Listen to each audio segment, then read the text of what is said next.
What if, what if the enlightenment you have been striving for, that ultimate peace, that unshakable liberation, is like exactly identical to the stress of your morning commute? I mean, it sounds almost insulting at first, Yeah, right? no, really, think about it. Really. Think about the most frustrating, mundane, grinding part of your week, the rat race. What if the escape hatch you were desperately looking for isn't an escape at all, but, just a radical shift in how you are looking at the walls? Yeah, we are so deeply conditioned to believe that freedom is a destination, like a physical place we get to after we put in enough work. Right, or if we just meditate long enough or finally figure out the right combination of life choices. Exactly. We want to arrive. We want the finish line. Yeah. And today, we're going to completely dismantle the idea that a finish line even exists. Well, We're taking a sledgehammer to the way you and I construct reality every single day. it is a big undertaking. It really is. We're doing a deep dive into one of the most profound, intellectually rigorous, and frankly, mind-bending texts in the history of human thought. Chapter 25 of Nāgārjuna's Mūlamadhyamakakārikā. Yeah, and because trying to say that 5 times fast is its own form of suffering, we are just going to call it the MMK. A very practical choice. So for the listener who might not be super deep into the weeds on this, Nāgārjuna was a 2nd century Buddhist philosopher. Right, often considered one of the most important thinkers after the Buddha himself. Yeah, but what makes this specific chapter, which is titled Nirvana, so fascinating is that it isn't just like a list of mystical platitudes. No, not at all. It is razor sharp. It's logical deconstruction. He uses formal reasoning to trap your mind, force it into a corner, and then make the walls of that corner completely disappear. And the mission for this deep dive is to basically walk through that exact trap. Exactly. We are going to explore an 11-step analytical framework, the Madhyamaka reasoning. Right, to completely break down the ultimate dualistic battle. The battle between samsara, which is, the endless cycle of suffering, the daily grind, the pain of existing. Then nirvana. Right. Which we usually frame as the ultimate liberation, the cure, heaven, basically. But to understand how Nāgārjuna dismantles this battle, we really have to start with the opening scene of the chapter. Yeah, because he doesn't just jump in. No, he doesn't begin with his own argument at all. He begins by handing the microphone to his opponent. Right, and this opponent isn't just some straw man he made up. No, the opponent represents a very specific philosophical school of the time, the Abhidharma. But honestly, the opponent represents you and me. Yeah, exactly. The opponent represents basic human psychology. Our desperate need for things to be, like, solid and real. Precisely. So the opponent steps up and essentially lays a trap. They say, look, Nāgārjuna, your entire philosophy revolves around this concept of emptiness. Right. You claim that absolutely everything is empty, of inherent independent existence. Which is a bold claim. Very bold. Yeah. But the opponent says, if that is true, if nothing has an essential, unchangeable core, then nothing can truly originate and nothing can truly be destroyed. Okay, I follow that. So how can nirvana even exist? Nirvana is supposed to be the elimination of suffering. It is supposed to be the destruction of illusion. Right, the end of the road. But if everything is just this empty, shifting flux, then emptiness makes liberation impossible. Emptiness breaks the system. I have to admit, when I first read the opponent's argument, I found myself nodding along. It makes, like, intuitive sense. It really does. If you tell me that an illness isn't a solid, real thing, then how can I ever take a solid, real medicine to cure it? The opponent is looking at the concept of emptiness, and they are hearing nihilism. And that is the crucial misunderstanding. It is probably the most common trap people fall into when encountering this philosophy. Yeah. The opponent is completely conflating emptiness with a black hole. They think empty means nothing is there. Or nothing functions. Exactly. Or nothing matters. They think it's a void where causality just goes to die. They want suffering to be a tangible, heavily armored enemy that they can go to war with and defeat. And they want nirvana to be a tangible, unconditioned fortress they can retreat into and, lock the door behind them. Yeah, they want a universe made of solid building blocks. Because if the universe is solid, it can be measured. Measured, categorized, and ultimately conquered. They believe that if suffering isn't a real inherent entity, you can't have a real process of eliminating it. Right. They think emptiness destroys the path to freedom. But Nāgārjuna uses this exact anxiety to execute a brilliant philosophical reversal. Oh, I love this part. He is going to demonstrate that it is actually because things are empty that change is possible at all. Okay, walk me through this reversal, because this happens right away in verse 2, right? Right at the beginning. And it sets the foundation for the entire deep dive. How does he flip the opponent's logic? He literally takes their premise and turns it 180 degrees.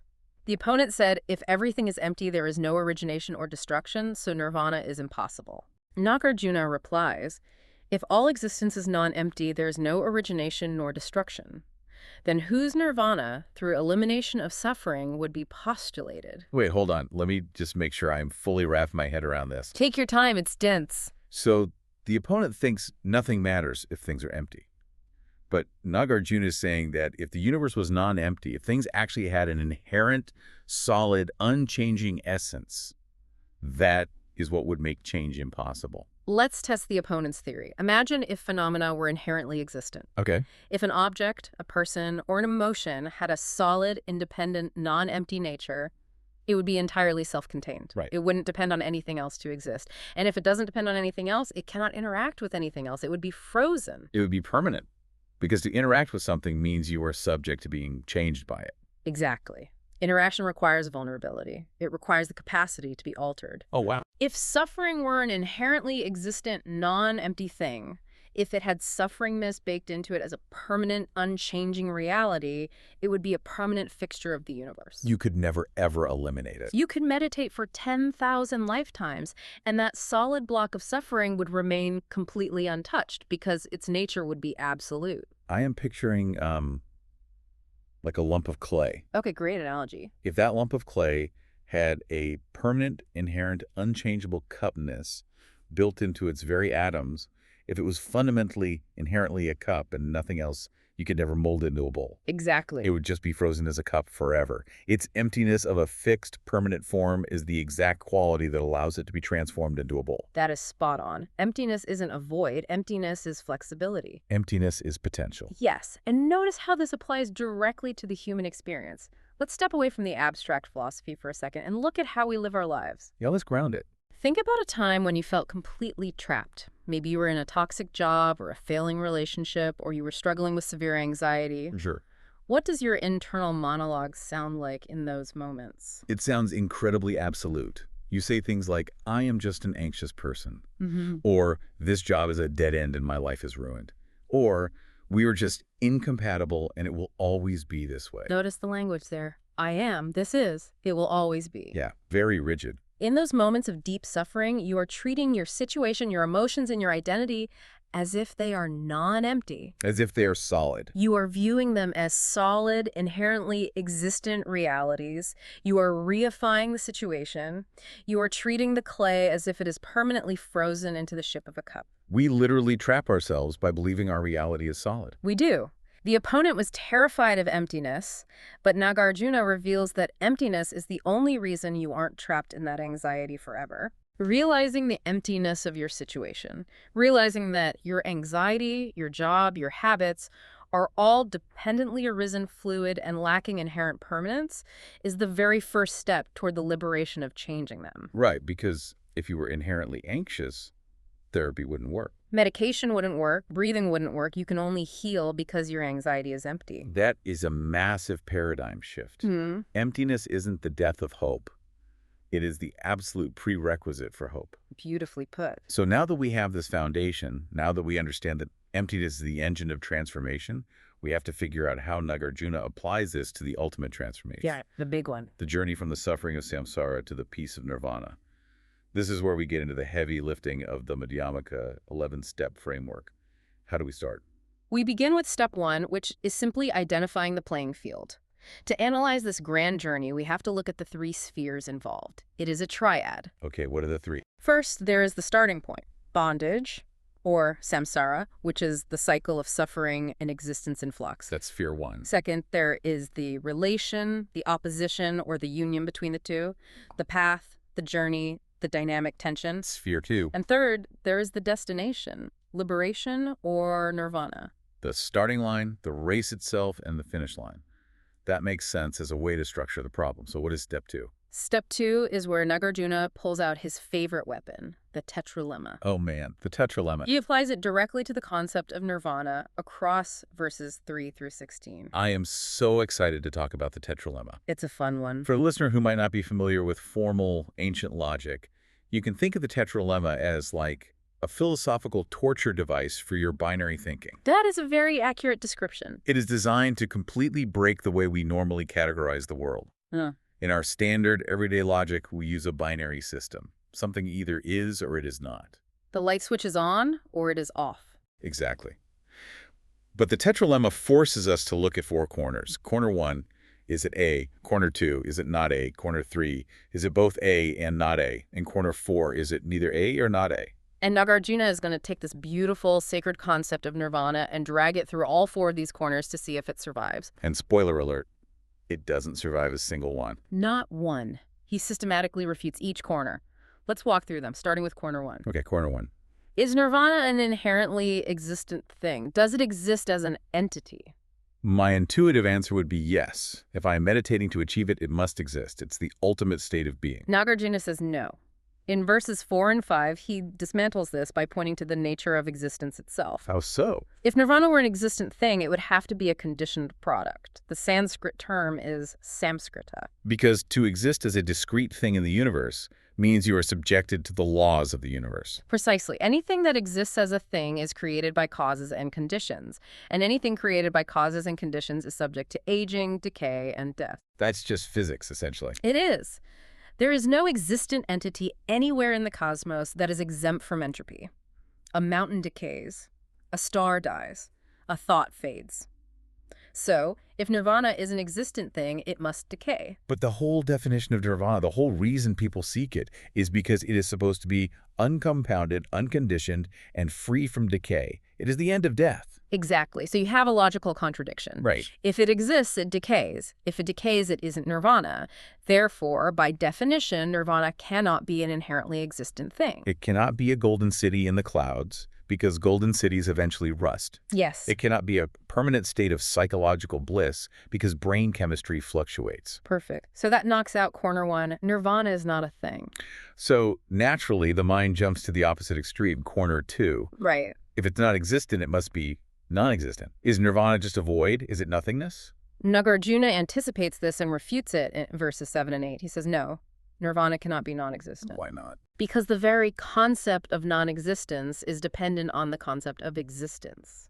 I'm struggling with that. What do you mean non-existence is dependent? You cannot have an absence without a prior presence, or at least the concept of a presence. Like a shadow. Yes, you can't have the concept of a shadow without the concept of light. You can't talk about a non-elephant unless we both first understand what an elephant is. Oh, that makes sense. A non-existent thing is fundamentally dependent on its contrary. But remember the definition of nirvana. It is supposed to be completely independent, absolute, and unconditioned. Oh, I see. If nirvana is just the absence of suffering, then nirvana still relies on suffering to define it. Precisely. It is still chained to the very thing it is trying to escape. Yes. As the text states, there is no non-existent thing that is not dependent on its contrary. A dependent void cannot be the ultimate unconditioned liberation. So it is not existent, and it's not non-existent. Which brings us to corner 3. This is where people try to get clever. Right. Okay, Nāgārjuna, it's a paradox. It is both existent and non-existent at the same time. Verses 11 through 14 handle this attempt, and the answer is a resounding no. To claim it as both is to claim a composite contradictory absurdity. You can't have light and total darkness in the exact same spot. No, you can't. It's just linguistic gymnastics. You can't say, well, it's a little bit of a solid thing, but it's also an empty void. That doesn't actually mean anything in reality. It really doesn't. It's just mashing two words together to avoid admitting you are stuck. Which leads the opponent to the final, desperate attempt to categorize reality. Corner 4. The neither corner. Is it neither? Is nirvana neither existent nor non-existent? This is the corner that feels the most heavily utilized in modern spirituality. Oh, absolutely. When we can't explain something, we retreat into this vague mysticism. The divine is neither this nor that. It is beyond such crude concepts. It sounds incredibly profound at a dinner party. It sounds profound, but Nāgārjuna is a ruthless logician, and he isn't letting us get away with vague mysticism. Nope. In verses 15 and 16, he cuts this down too. He points out a fatal flaw in the grammar of the argument. You can only assert neither if you have already firmly established the prior options of existent and non-existent. Because neither is just the negation of the first two options. Exactly. Neither is made out of the discarded scraps of A and B. But we just spent the first two corners proving that the categories of existent and non-existent are entirely flawed and inapplicable to nirvana. Right, they don't apply. You cannot construct a valid third category out of the negation of two failed categories. It makes the stance completely unprovable and inconceivable. So it's basically gibberish. As Nāgārjuna writes, who is it who knows this saying? It is neither an existent nor a non-existent thing. Who could possibly perceive that? Okay, if I follow your logic, actually, let me just admit that this induces a mild sense of panic. That is a very normal reaction. If nirvana is not a thing, it's not the absence of a thing, it's not a combination of both, and it's not some mystical neither, what is left? Did Nāgārjuna just logically argue nirvana out of existence? Because if the finish line fails every single logical test, what is the point of the path? Yeah. Why bother with ethics or meditation or compassion? Did he just destroy the entire foundation of the religion? This is the exact existential dread the opponent was feeling at the start of the chapter, and it is entirely by design. So he wanted us to panic. Nāgārjuna wants you to feel that panic, because in that panic, your grasping mind is exposed. But let me reassure you, Nāgārjuna is not destroying nirvana. What he is destroying is the reification of nirvana. Our habit of turning it into a noun. Yes, our relentless compulsion to put nirvana into a neat dualistic box. We are desperate to categorize it because if we can categorize it, we can grasp it. Yeah. We can measure our progress toward it. We can wear it like a badge. Nāgārjuna is showing us that the moment you try to pin liberation down with human conceptual frameworks existent, non-existent, both, neither it slips through your fingers. Because it's not meant to be categorized. Yeah. Not because nirvana doesn't exist, but because reality itself does not conform to our limited linguistic binaries. The moment you try to put the universe in a box, you've completely missed the universe. That is the core realization, which transitions us perfectly into steps 3, 4, and 5 of the framework. Okay, let's get into those. Because if nirvana cannot be pinned down by the tetralemma, we have to look at what is actually happening. How do these three spheres, samsara, the path, and nirvana actually operate in reality if they aren't things? Step 3 brings us back to emptiness. Right. The three spheres are empty of inherent existence. Right. They don't have real limits. They don't have a solid center. They don't have a rigid beginning, middle, or end. And because they are empty, we move to step 4, which is the mechanism of dependent origination. This is huge. This is perhaps the most vital concept in all of Buddhist philosophy. Because the spheres are empty of intrinsic nature, they are dependently co-arisen. They are inseparable. Let's really dig into dependent origination. Yeah. What is the actual mechanism here? Because it sounds a bit like, everything is connected. Which is a bit of a cliche. Yeah, it's another one of those phrases that looks great on a bumper sticker, but is hard to practically apply. Let's use a very granular example. Let's look at a wooden table in front of us. Okay, a wooden table. Our conventional dualistic mind looks at it and says, that is a table. It is an existent thing. But let's apply dependent origination. Where is the tableness? Is it in the wooden legs? No, a wooden leg on its own is just a stick. Is it in the flat wooden top? No, that's just a board. So the table depends on the physical parts being assembled in a specific way. Right. It also depends on the tree that grew the wood, the soil that fed the tree, the sun, the rain. The entire ecosystem. Exactly. It depends on the carpenter who chopped the tree, the tools the carpenter used, the iron mind to forge the tools. But it goes even deeper. Deeper than the atoms. The table relies on the human concept of furniture. If an alien species that never sits down or eats off flat surfaces found this object, they wouldn't see a table. They would just see an arrangement of biological matter. So the table only exists because my mind imputes the concept of a table onto that specific arrangement of causes and conditions. Exactly. The table is dependently co-arisen. It is empty of inherent tableness. But through the coming together of physical causes and mental imputation, it functions as a table. Okay, that is fascinating. Now take that exact same mechanism and apply it to samsara and nirvana. Oh, wow. Samsara and nirvana do not exist in isolation. They are co-defined and co-evolving. You cannot have the concept of liberation without the concept of bondage. They lean on each other entirely. They are labels. Yes. The texts highlight this beautifully. These terms, bondage, liberation, samsara, nirvana, are merely designations. They're conventional tools that our minds project onto reality based on our past experiences and our karma. Right. It brings up this fantastic analogy from the source material. They are useful maps to navigate consensual reality, but the map is never the territory. That analogy is the key to surviving Nāgārjuna's deconstruction. Think about a map. A map is a highly functional representation. You need it. If you were trying to navigate through a sprawling city, you absolutely need a map. But if you try to take a sip from the blue line that represents the river on the map, you will remain thirsty. Or if your GPS map tells you to drive straight, and you drive straight into a real physical lake, you're going to drown because you trusted the map over the territory. Precisely. The map of samsara helps us understand our suffering, and the map of nirvana gives us a direction to walk toward. But we run into massive existential trouble when we think the paper map is the actual dirt and water of the world. This brings us to step 5, which is the union of the two truths. A critical step. I struggled with this concept at first because if ultimate reality is empty and these concepts are just maps, how do we justify doing anything? How do you justify paying taxes or going to the doctor if it's all just an imputed map? This is the profound elegance of Madhyamaka philosophy. It doesn't force you to choose between the map and the territory. It unites them. You have conventional truth, which is the map. It is the world of dependent origination, the world where we use words, concepts, and labels to function. The everyday world. In conventional truth, tables exist, taxes are due, medicine cures illness, and suffering is very, very real. And then you have ultimate truth, which is the territory, the absolute emptiness of all those concepts. Reality as it is, before the mind slices it up into boxes. And the union of the two truths states that these are not enemies.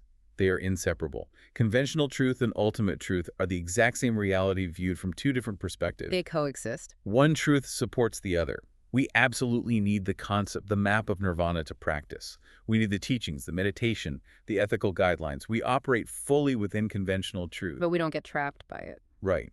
We do so with the ultimate truth quietly held in our minds, knowing that ultimately these concepts are empty of inherent existence.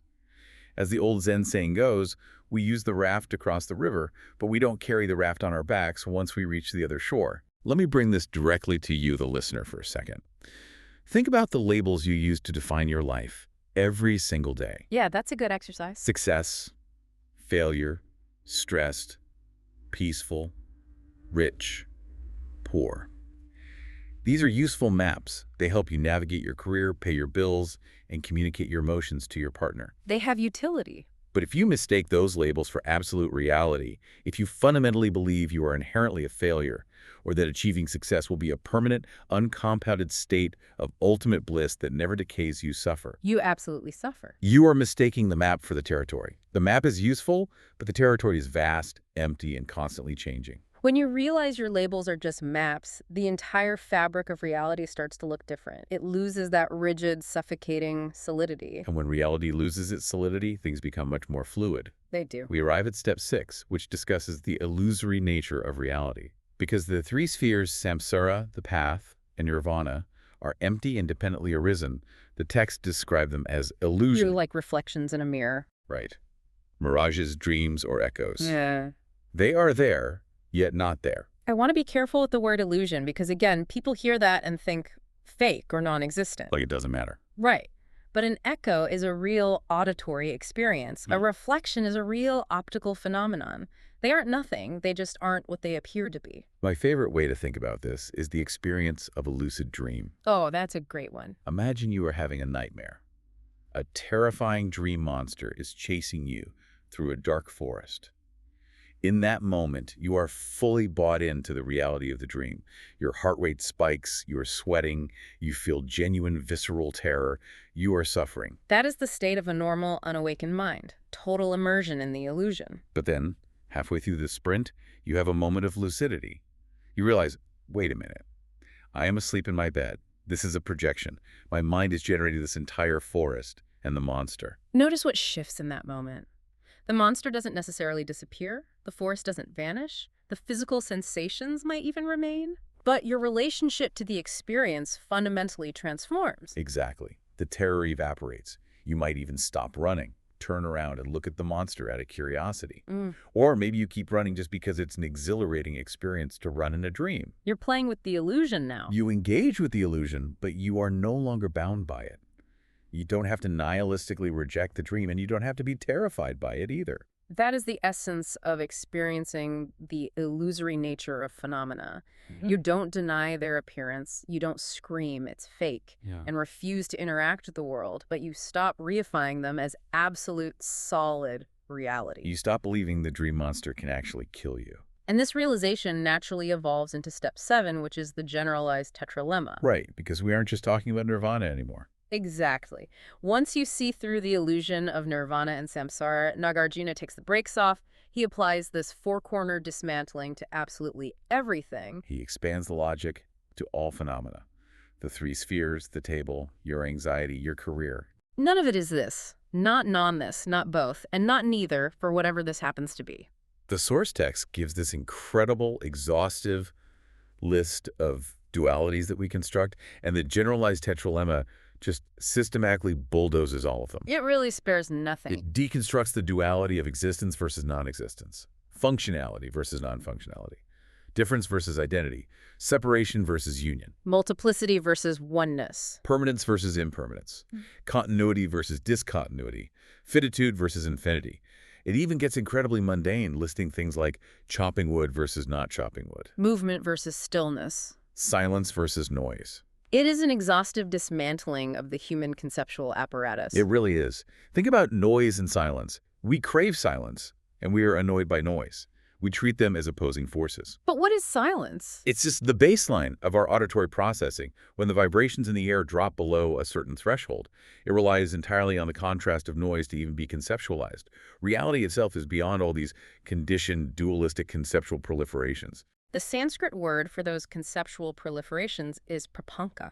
It's a vital term. Prapanka. I really want to sit with that word. Let's anchor it, because it sounds deeply academic, but it describes something so visceral. It's the snowball effect of the mind, right? It's cognitive fusion. That is a brilliant modern equivalent. Prapanka is the mind's relentless tendency to proliferate concepts, to spin narratives, and to multiply dualities. It's exhausting. It is. You don't just feel a sensation in your knee. You feel a sensation. Your mind labels it pain. Then it labels it bad. Then it projects a future where you can never run again. Yeah. Then it creates a self-identity as an injured, broken person. That entire spiraling, layered narrative is prapanka. So the generalized tetralemma is a tool to cut through the prapanka, to stop the mental snowball from rolling down the hill. Just experience the knee. Yes. And it is crucial to recognize that even the philosophical concepts we are discussing right now fall into this trap. Wait, really? Even the concepts of emptiness and dependent origination are subject to the generalized tetralemma. You cannot grasp at anything in absolute terms. Oh, I see. If you turn emptiness into a rigid, sacred doctrine, into a new, inherently existent thing to believe in, you have fallen right back into the trap of prapanka. Emptiness is also empty. Wow. Emptiness is empty. It's not a bedrock you can stand on. It's the realization that there is no bedrock. It's falling, but realizing there's no ground to hit. Exactly. But this raises an interesting structural question about our framework. We've walked through step 7, the generalized tetralemma, where all conceptual bedrocks dissolve. And usually we would move systematically to the next point. Right. I was just looking at the progression, and I feel like we jumped from the illusions and the generalized tetralemma in step 7 straight into the resolution. You caught that. We are counting the steps of reasoning, and I feel like step 8 is missing from the explicit breakdown in our source material. Did we skip it? It is funny you notice that.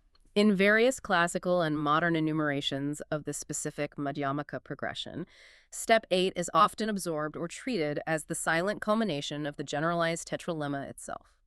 The silent culmination. Sometimes it's framed as the experiential pause, the moment where the analytical mind completely exhausts itself. Right. It's not necessarily a new logical argument to present. It is the sheer stunning silence that follows when you realize your logic has dismantled itself. It is the meditative gap before you have to figure out how to walk again in the world. Precisely. I really like that. A built-in existential pause, a moment of silence after the sledgehammer stops swinging. It is a necessary pause. Because once that bedrock dissolves, once all these dualities in prapanka break down under this rigorous logic, we have to ask what happens to the ultimate duality. The big one. The massive, seemingly impenetrable wall between the suffering of samsara and the peace of nirvana. This is the climax of the chapter. We are looking at verses 19 and 20 of chapter 25, and Nāgārjuna drops what is arguably the most radical philosophical bombshell in the history of human thought. Let's look very closely at the text of those verses. Mm-hmm. Verse 19. There is nothing whatever which differentiates the existence in flux, samsara, from nirvana. And there is nothing whatever which differentiates nirvana from existence in flux. And verse 20. The extreme limit of nirvana is also the extreme limit of existence in flux. There is not the slightest bit of difference between these two. Okay, wait. I'm going to push back here, because this is a record scratch moment. It absolutely is. If samsara and nirvana are the exact same thing, why on earth did I just spend 10 years meditating? Why did the Buddha teach a path of liberation? Why do monasteries exist? That's a fair question. If the rat race, the suffering, the trauma, the stress of my morning commute is the exact same thing as enlightenment, this feels like an excuse for absolute complacency. Why try to heal? Why try to be compassionate? If the mess is nirvana, I want my money back. That frustration is completely valid, and it is the inevitable reaction when we try to process ultimate truth with a conventional dualistic mind. It feels like a betrayal. It feels like a trick. But let's calmly unpack this paradox using the tools we just built. When Nāgārjuna says there is not the slightest difference, he's not saying they are the same inherent thing. Because we already proved they aren't things. Exactly. If they were things, saying this table is identical to this chair would be absurd. But they are empty. What he is saying is that they share the exact same boundless, centerless flux of existence. They are made of the same stuff. They are both dependently co-arisen phenomena. The apparent opposition, the giant wall between them, collapses entirely under the union of the two truths. So conventional reality is where the suffering is, that's where the commute sucks, and the anxiety is real. But ultimate reality reveals it was empty all along. Let's use the metaphor from the text, which is incredibly helpful for visualizing this shift. The text suggests that nirvana is simply samsara viewed with a different pair of glasses. Ooh, a shift in perception, not a shift in location. Precisely. It happens right here and right now. Nirvana is not flying off to a heavenly realm after you die. It is not a change in state where your atoms start vibrating at a higher spiritual frequency. It is purely 100% a shift in perception. So samsara is like looking at a turbulent, rushing river. Yeah. You are standing in the water and you are panicking because you are trying to grab onto the water and freeze it into solid ice cubes. Yes. You want to build a stable, permanent house out of the water so you can feel safe. And you are drowning, exhausted, and suffering because water will never, ever freeze just because you demand it to. That is the perfect description of samsara. The suffering doesn't come from the water itself. The water is just water. It's just flowing. The suffering comes from the grasping, from the reification, from the exhausting effort of demanding permanence where there is only flux. And nirvana is looking at the exact same turbulent river, standing in the exact same rushing water, but putting on a different pair of glasses. You see it differently. You see, the water is fluid. You finally accept its emptiness. You stop trying to freeze it into ice cubes, you drop your hands, and you just learn how to swim. The river didn't change at all. The water is exactly the same temperature. You just changed how you interact with it. That is a beautiful analogy. The river of dependent origination is identical. The extreme limit of the river is the extreme limit of the river. There is no second, secret, peaceful river hiding behind a mountain. It's just this river. The difference is solely the cessation of prapanka, the cessation of your conceptual proliferation that demanded the river be something it is not. I feel like I finally grasped that, but it leads me to a very practical problem. Which is? This brings us to step 9 and step 10. The middle way, and acting without acting. If nirvana is right here in the river of samsara, how am I supposed to swim? Right, how do you live? How do I walk, talk, answer emails, pay my taxes, and interact with my family in daily life? If everything is an illusion, do I just sit on the couch and stare at the wall? Absolutely not. Emptiness is not apathy. This is where step 9 comes in. The middle way. We've deconstructed everything, so how do we live? The middle way is a view that is free from all extremes. It doesn't cling to this or non-this. It's the balance. Because there are no absolute inherently existent things, there is nothing you need to violently seek, accept, or add to your life in absolute terms to make you whole. Right. And simultaneously, there is nothing you need to aggressively reject, subtract, or purify in absolute terms to be worthy. Okay, let's look at what this looks like operationally. Step 10 is called acting without acting. You still use the 3 spheres conventionally. You still use the map. Yes, yeah. Do to work. You pay your bills. You advocate for justice. You try to be a good person. But you act without apprehending anything in absolute terms. You engage fully with the conventional world, but you act without attachment, without reification, and crucially without that exhausting, grinding effort that comes from trying to force reality to match your conceptual map. You act while remaining fully aware of the true nature of the phenomena you are interacting with. There's a famous Buddhist idiom that the texts reference here, chopping wood and carrying water. Oh, yeah. Or the Zen proverb, before enlightenment, chop wood, carry water. Whoa. After enlightenment, chop wood, carry water. I used to hate that proverb because it sounded so depressing. Like, what was the point of enlightenment if I still have to do my chores? A lot of people feel that way. But now it makes perfect sense. Nirvana is not the rejection of thinking, feeling, moving, or talking. A Buddha still chops wood. But the way a Buddha chops wood is fundamentally radically different. Let's analyze the internal monologue of someone chopping wood in samsara versus someone chopping wood in nirvana. Okay. Before enlightenment, I am chopping wood and my mind is racing. I hate chopping wood. My back hurts. It is so unfair that I have to do this. I wish I was a billionaire who never had to chop wood. The prapanka is starting. This wood is inherently bad. I am inherently a victim of my circumstances. I am taking a very simple physical action, and I am layering a massive, suffocating narrative of suffering over it. You are completely drowning in prapanka. You aren't even interacting with the wood anymore. You are interacting with your conceptual map of the wood and your map of yourself. Yes, but after enlightenment, the Buddha chops wood. They feel the weight of the axe, they feel the burn in their muscles, they hear the crack of the wood. But they know the wood is empty. They know their own action is empty. There's no narrative of suffering layered on top of it. They aren't trying to freeze the river. They're just chopping wood. They are deeply engaged, but totally unentangled. And if you translate that to a modern office, before enlightenment, you answer an annoying email from your boss, and you spend an hour ruminating on how undervalued you are, projecting a future where you get fired, and identifying as a victim of corporate greed. We've all been there. After enlightenment, you answer the exact same email. You type the words, you hit send, but you don't generate the narrative. You use the conventional map of the corporate structure, but you don't mistake it for ultimate reality. That sounds incredibly peaceful. Just radical presence. It is. And this brings us to the final step of the Madhyamaka framework, step 11.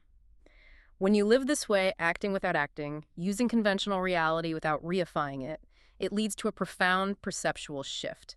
You begin to perceive everything as primordially equal, pure, perfect, complete, and divine. You perceive everything as one. But we have to be incredibly careful with that word one. It is one in the non-dual sense. Remember the generalized tetralemma. Reality is not many, it is not one, it is not both, and it is not neither. Right. It's not one like a giant uniform bowl of oatmeal where all individuality and beauty is erased. A tree is still a tree. A mountain is still a mountain. It's one in the sense that there are no absolute hard boundaries anywhere. Everything is interconnected in an endless, boundless dance of dependent origination. The wood, the axe, the Buddha, the water, the emails, the boss, they're all seamlessly flowing together.